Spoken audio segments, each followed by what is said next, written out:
ជាមិនត្រឹមតែកំពុងទទួលរងការវាយប្រហារលើដែនដីរបស់ខ្លួនប៉ុណ្ណោះទេកិត្តិយសនិងសេចក្តីថ្លៃថ្នូររបស់កម្ពុជាក៏កំពុងរងរបួសដោយសកម្មភាពដ៏សាហាវយង់ឃ្នងរបស់យោធាថៃនិងរដ្ឋាភិបាលថៃគេឈ្លានពានយើងគេថាគេការពារខ្លួនពីការគំរាមកំហែងរបស់យើងគេឈ្លានពានយើងគេតាក់តែងរឿងថ្មីថាគេបង្ក្រាប scam online គេឈ្លានពានយើងគេឲ្យយើងប្រកាសឈប់បាញ់មុនជាឯកតោភាគីនេះគឺជាអយុត្តិធម៌3ត្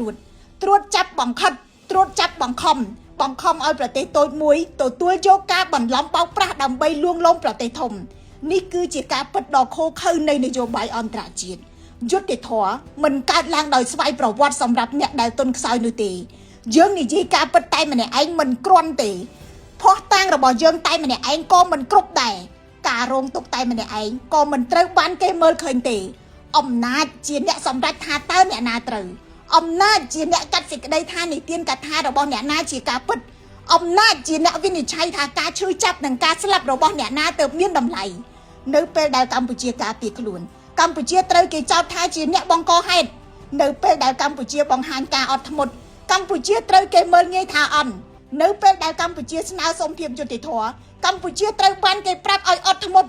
តែនេះមិនមែនជាការសង្កត់ឲ្យកម្ពុជាទទួលយកភាពអយុត្តិធម៌ដោយស្ងៀមស្ងាត់ទេឬយ៉ាងណានោះហើយជាមូលហេតុដែលសង្គ្រាមឈ្លានពានលើកនេះធ្វើឲ្យយើងឈឺចាប់ខ្លាំងណាស់ទោះជាយ៉ាងណាយើងមិនត្រូវឲ្យគេបំបែកបានទេការឈឺចាប់ដែលគ្មានគោលដៅនឹងធ្វើឲ្យយើងបាត់អស់ក្តីសង្ឃឹមប៉ុន្តែការឈឺចាប់ដែលមានទិសដៅនិងការតាំងចិត្តនឹងប្រែក្លាយទៅជាកម្លាំងជាតិផ្លូវឆ្ពោះទៅមុខសម្រាប់ប្រទេសកម្ពុជាគឺការពង្រឹងជាតិលើគ្រប់វិស័យយើងត្រូវតែវិនិយោគឲ្យកាន់តែខ្លាំងលើសមត្ថភាពរបស់យើងសំលៀងអាវុធការទូតឲ្យកាន់តែមុតដើម្បីលាតត្រដាងរឿងរ៉ាវមិនពិតបង្កើនកំណើនសេដ្ឋកិច្ចឲ្យធន់ឲ្យមាំពង្រឹងយុត្តិធម៌សង្គមជំរះអំពើពុករលួយយើងត្រូវតែប្រែក្លាយការឈឺចាប់ទៅជាកម្លាំងជំរុញផលិតកម្មក្នុងស្រុកពង្រឹងកម្លាំងពលកម្មជំនាញសមត្ថភាពបច្ចេកវិទ្យានិងយោធានិងទុនបម្រុងជាយុទ្ធសាស្ត្រ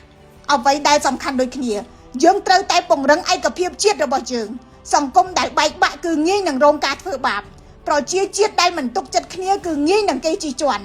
រាជរដ្ឋស្ថាប័នប្រព័ន្ធផ្សព្វផ្សាយអាចមានគំនិតផ្ទុយគ្នាតែមិនមែនស្អប់ខ្ពើមគ្នាយើងត្រូវវេញគ្នាជាចំណងចងគ្នាជាបាច់